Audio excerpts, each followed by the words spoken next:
I'm a very lucky girl. Very lucky girl. Indeed, just barely out of her teens, Keira Knightley is one of Hollywood's hottest young actresses today. She definitely has it, and whatever it is, she has in abundance. It's amazing. The camera adores her. She looks sensational. From period pieces to comedies to action adventures, Keira has dazzled audiences with strong performances. She's exquisite. She's as good an actor as I've encountered in my life. Unbelievable. Keira returns to movie screens with two very distinct films. Jane Austen's Pride and Prejudice. May I have the next dance, Miss Elizabeth? It would be most inconvenient since I just want to loathe him for all eternity. You may. And the action thriller, Domino. My name is Domino Harvey. I am a bounty hunter. It's all next on Extreme Close-Up.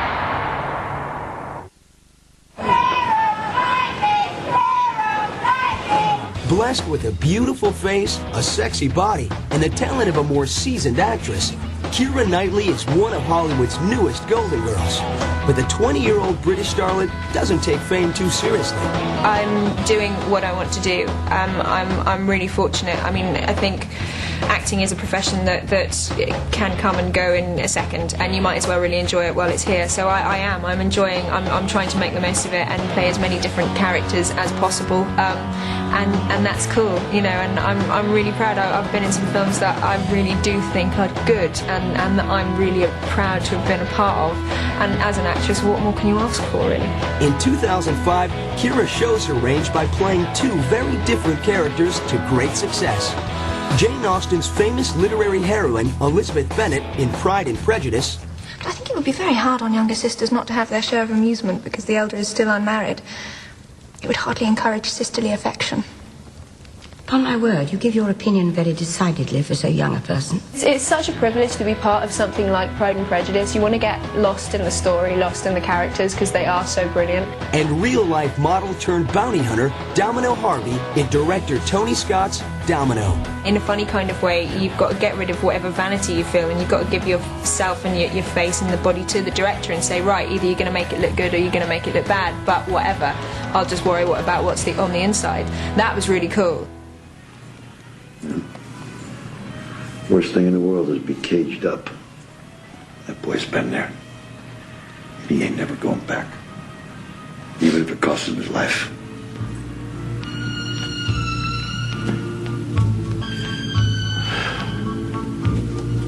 What you looking at, darling? Nothing. Although Keira has been acting since she was a little girl, she was practically unknown until director Gurinder Chadha cast her in the 2002 British film Bend It Like Beckham. Everyone was saying to me, oh, you've got to see this woman, she's just really good. And I did, and she was. And when she came in, she was 16 when we shot the film. And when she came in, she was just like youth personified, you know. She was like, oh God, it's so great, I love it, oh, it's just like me and my mum, oh, I gotta do it, you know. And I just sat there and thought, wow, God, this is just perfect. Keira's performance caught Hollywood's attention. She was only 17 when she was cast in Disney's Pirates of the Caribbean, The Curse of the Black Pearl. It was the normal audition process, really. My agent phoned up and said, do you want to go up for a Jerry Bruckheimer film? And I went, yeah, all right then. And I did, and I got it. She's lovely. No, she is the real thing. She can act, you know. I mean, it's obviously she's gorgeous, but, you know, there's a thought in her head in every scene. You know, you can talk to her, and she's got both feet on the ground. She's, you know, and her parents have done something right because she is just about the craft. You know, she's not about the kind of pop stardom. But inside, Keira was not as sure of herself as she appeared.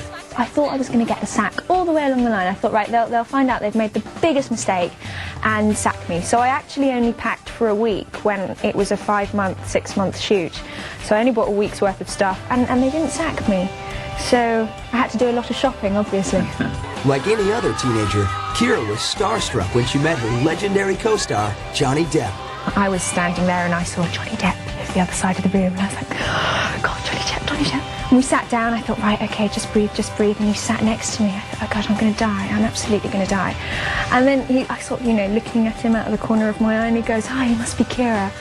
And I turned around, went, oh, my God, look at your teeth! Because he had all these kind of gold and silver teeth.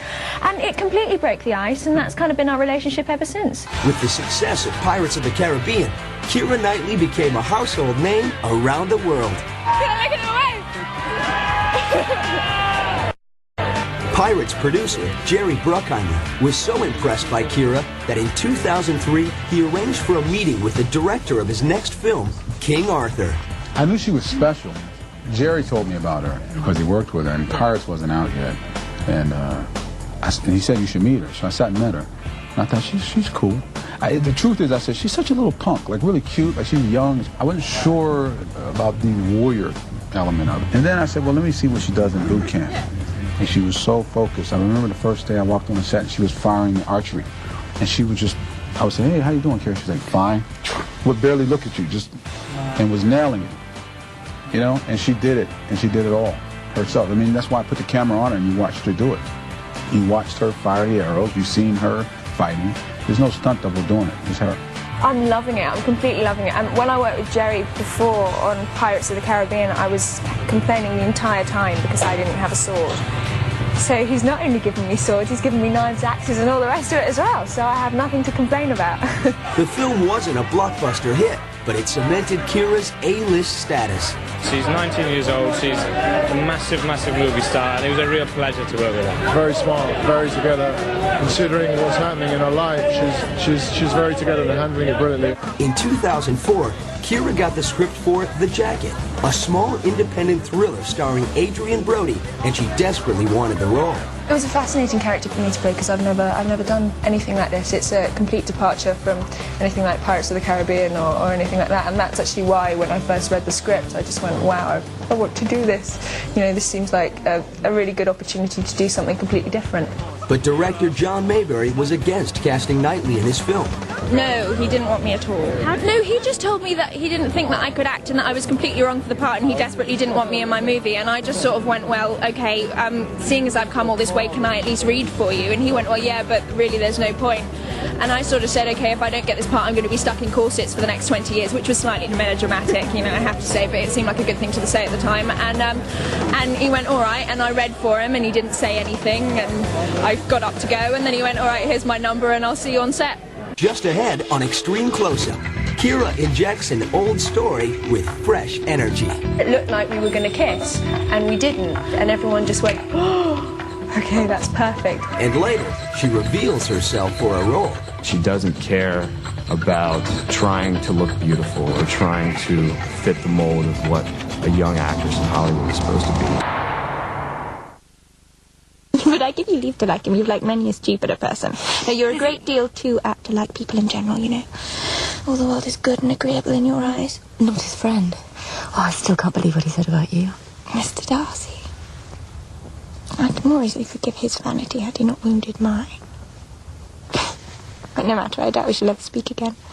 Keira Knightley may be young, but the diversity of her roles and the quality of her work make her star status higher than many other actresses of her generation.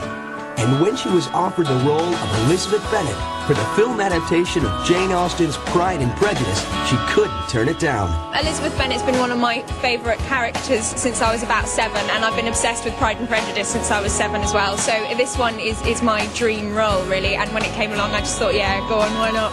But director Joe Wright initially did not want Keira for the part. He said it was because I was too pretty. Which, you know, if you're going to be turned down for a role, I think it might as well be because you're too pretty. It's quite nice, really. And then he met me and I was in a complete state and wrapped up in jumpers, and he went, oh no, you're scruffy, you're perfect, that's great. So there you go. Suddenly, the pressure was all on Knightley. This is the first kind of all-out lead that I've had, and so to take on a character that's so well loved by so many people was completely terrifying. One of the most beloved characters in English literature, Elizabeth Lizzie Bennet has many layers. She's strong, she's witty, she's incredibly passionate, but she's also, she makes mistakes. Sometimes she's really annoying and you just want to shake her and say, oh, come on, you know, sort yourself out. And she's human, she's flawed. The film is set in late 18th century England, when young women were expected to marry well They weren't allowed to support themselves, especially not middle to upper class women. And you look at the Bennett household, yeah, they're genteel, but they're poor, they don't have enough money, and therefore marriage gets turned into a business. And where Elizabeth changes is that she can't see it like that. She can't see it as a business opportunity. She wants love. Tell her you insist upon them marrying. Oh, please. You will have this house. I can't marry them. And save your sisters from destitution. You cannot make me. But with the arrival in town of the very rich and handsome Mr. Bingley and Mr. Darcy, the older Bennet sisters suddenly have the chance to make everything right for their family. As far as Darcy goes, he is the catch. You know, when he first comes into Meryton, he absolutely is the catch. He is the one that every single girl is after. And part of Elizabeth's character is that she hates all that. Upon meeting him, Lizzie is especially annoyed by Mr. Darcy's arrogance. He's trying to work out who he is. Do you dance, Mr. Darcy? Not if I can help it. He's terrified of looking foolish and doesn't know what to say. He's quite adolescent, that quality. Takes himself very seriously, and it's Lizzie who can puncture that. What on earth have you done to poor Mr. Darcy? I have no idea. I do not have the talent of conversing easily with people I have never met before. Perhaps you should practice. Can kind of make him lighten up, you know, which is infuriating and also really attractive. Outspoken Lizzie has no qualms in showing Darcy just how she feels about him, which is precisely what makes him fall for her. There's a scene in the ball where she overhears him. He doesn't think he's been overheard. She very wittily and cleverly makes him aware of that. He realizes she's different and she's got this independence of spirit. Despite her dislike of Darcy, Lizzie soon finds herself confused by her feelings. It's that fight within herself of trying to figure out why she likes this person, whether it is to do with the other large house in the background or whether it's actually to do with something else. You have bewitched me, body and soul. I thought you didn't like him. So did I. So did we all. Keira nailed Lizzie's rebellious nature. I now can't imagine another Lizzie. She got everything. She got her kind of quick-wittedness, which is so important to get Lizzie's humour, and her directness with people, and her spirit, and her confusion, and her sort of complicated, difficult, obstinate personality, and her generosity, and her, you know, her facing up to her own personality and who she is, and coming to terms with herself. British actor Matthew Macfadyen proved to be the perfect Darcy when during the first reading of the failed proposal scene, sparks flew between the stars. We did this thing where basically they're shouting at each other all through the scene, and it wasn't written in the script, but we just got to this point where it looked like we were going to kiss, and we didn't. And there were about 5 other people sitting around the table when we read it, and everyone just went, oh, okay, that's perfect. Could you expect me to rejoice in the inferiority of your circumstances? And those are the words of a gentleman. From the first moment I met you, your arrogance and conceit, your selfish disdain for the feelings of others made me realise that you were the last man in the world I could ever be prevailed upon to marry.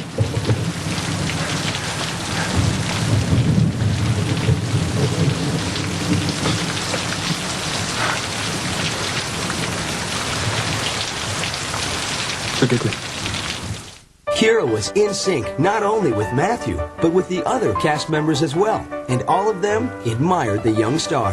I have so much respect for that girl. When they offered me the part, I thought I can't do it. To play Jane Bennett when Keira Knightley's been cast as Lizzie is a cast no one really wants. And then they said, please come and meet her. And I met her, and I just thought she was wonderful. And thought, if they think I can do it, then I'll have a go. Keira is such a big superstar, big star, but she didn't come in with any kind of attitude. She came in with commitment and professionalism and humour and kindness and generosity. I admired her immensely, hugely. She's wonderful. Really a terrific talent.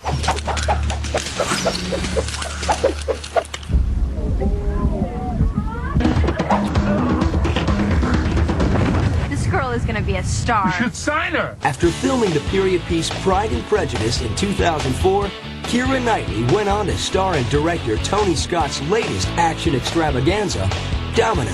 It was an amazing thing to work with a filmmaker like Tony Scott, where he is an artist of the highest order, and you really feel like you're in his painting.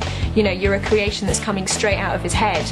And actually, as an actress, that's a really sexy thing to be able to do in a funny kind of way. Scott had no doubts about casting Keira for the lead role. I chose Keira because there's a lot of Domino and Keira and Domino, the real Domino.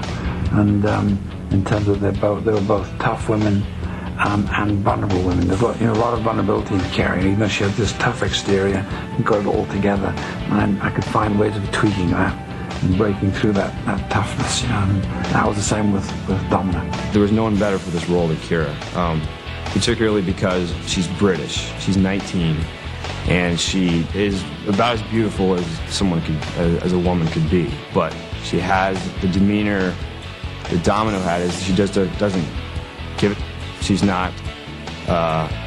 She's very down to earth, and she doesn't care about trying to look beautiful or trying to fit the mold of what a young actress in Hollywood is supposed to be. The film Domino is loosely based on Domino Harvey, the daughter of famous 60s actor Lawrence Harvey. By age 19, Domino had become a bounty hunter. And I spent a lot of time with her and Ed Martinez and Choco, who they were a three-man team, bounty hunting team. They were sort of unique in that day and age. Ed and Choco were smart in that they saw an opportunity of taking this girl and using her like a carrot, because she could get in places and open doors that they couldn't. And somehow Ed became the father figure, and it became a little family, and this family gravitated together because that was the first real family they had in their lives. They became famous because they were tough in their approach to how they went about getting their bounty. Scott was fascinated by Domino and her stories. Why Domino did it? Because she said she never experienced which gave her such a big rush in terms of, he said there's nothing more frightening than standing on the other side of the door before you kick it in and wondering what's on the opposite side of the door, whether it's a guy with a gun, whether it's a dog, whether you're not knowing what was there. I was just asking her all about why did you do this, and she didn't really have a direct answer. She had a very good life. She had a mother who loved her. Her father passed away at a young age, but her mother remarried, and they had money. They had anything that any woman could want, and she had beauty. She had everything going for her. Yet she just was not satisfied with it, and I think it was just the thrill. Finally, 10 years after meeting Domino, Scott had the right script, taking the real-life characters but putting them in a completely fictional story. Why would a delicate little thing like you want to be a damn bounty hunter? I want to have a little fun. She's somebody who needs excitement, who needs, something to wake her up in the morning and to really make her feel alive. And she doesn't find it until she starts bounty hunting. In the film, Domino meets two bounty hunters, played by Mickey Rourke and Edgar Ramirez, and forces them to put her on their team. I've been training since I was 12. Knives, guns, throwing stars, you name it, I can fight with it. I'm a hard worker, and a fast learner. Nothing scares me. I'm not afraid to die. The reason that Domino's so sexy as a character is because she's so bloody strong, and there is absolutely you don't want to cross her, you really don't, and she uses everything that she's got to get her own way. Soon, Domino and her buddies make a name for themselves in the bounty hunting world. The woman who has brought beauty and grace to this profession, Domino Harvey! She had this amazing ability that when somebody pulled a gun on her, she wouldn't flinch. And it was just a talent that she had, and she didn't know why, but just exterior-wise, she just calmed down as opposed to kind of got all scared and het up. Domino's story attracts the attention of a television producer who wants to make a reality show about her. We need something sexy, something different. We need Domino. We come up with this idea to create a reality television show about bounty hunters, bounty squad, and that we're going to follow Domino and her gang around because we think it's like the new and the hottest thing. But when one of their jobs goes wrong, they all find themselves having to fight for their lives. 36 hours ago, $10 million was stolen from an armored car. No one could have expected what happened next. Get off! Little did I know that the 10 million belonged to the mob. Want me to shoot him in the kneecaps? Sounds like an inside job to me. That's where it all went wrong. Pow! No! Everyone on the set of Domino was impressed by the young star's professionalism. Keira's like, you know, in her age range and more so, one of the best actresses around, young actresses around. She's extremely brave young actress. She sort of had to step outside of herself to do a different kind of role, and she took, you know, some chances that were very brave. I got a lot of admiration for her. You know, she's a really special gal. Keira is a very brave actress, and I think there's nothing sexier than an actress giving it all out, you know, without inhibitions. And she's always willing to push it, and to push it to the extreme. She did a great job of capturing the intensity of Domino Harvey and bringing it to the screen in a way that's very believable, very honest, and she just handled it flawlessly. She became Domino Harvey. She got it. She merged into that person, and that's why it comes across very real. It doesn't come across that she's an actress trying to be.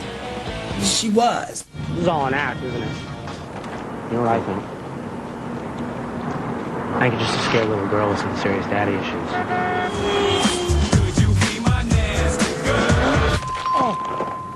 Despite having reached stardom in her late teens, Keira Knightley has been able to deal with the pressures of fame and constantly being in the public's eye, but still stays grounded. To tell you the truth, I'm always kept in a pretty protected bubble, so I don't really notice. I think, yeah, it is slightly more full on in London. Maybe it's just because I spend more time there, so I notice it a tiny bit more.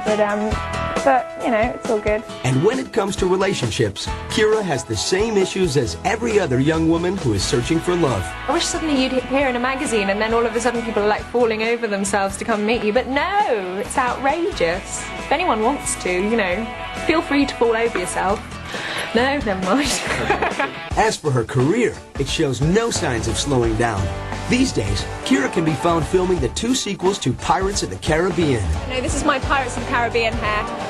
It's back, and weirdly, it's the same hair that we used for the first Pirates of the Caribbean. It has been washed. They washed it, right? Come on. It's recycled, which is really strange. But when asked about how her character has evolved, she's unwilling to reveal any secrets. Do you think I can answer that question? You're going to have to wait and see the movie. Of course my character's going to grow, but you know, it's all going to be good. It's going to be very, very exciting. Having starred in 8 films in just 3 years, Keira Knightley has gone from unknown to superstar. But despite all the hard work and lack of free time, Knightley wouldn't change her lifestyle for the world. To tell you the truth, I'm doing what I've always wanted to do, which is work as much as possible. And that's fantastic, and it is a dream come true. And I'm working with some really lovely, amazing, talented people, and I think that's all you can ask for. So I enjoy what I do, and I guess that's the best thing about any success. 5 daughters brought up at home without a governess. I never heard such a thing. Your mother must have been quite a slave to your education. Not at all, Lady Catherine. Your younger sisters, are they out in society? Yes, Ma'am, all. All? But all 5 out at once? Oh, that's very odd. And you only the second. The younger ones out before the eldest are married. Your youngest sisters must be very young. Yes, my youngest is not 16.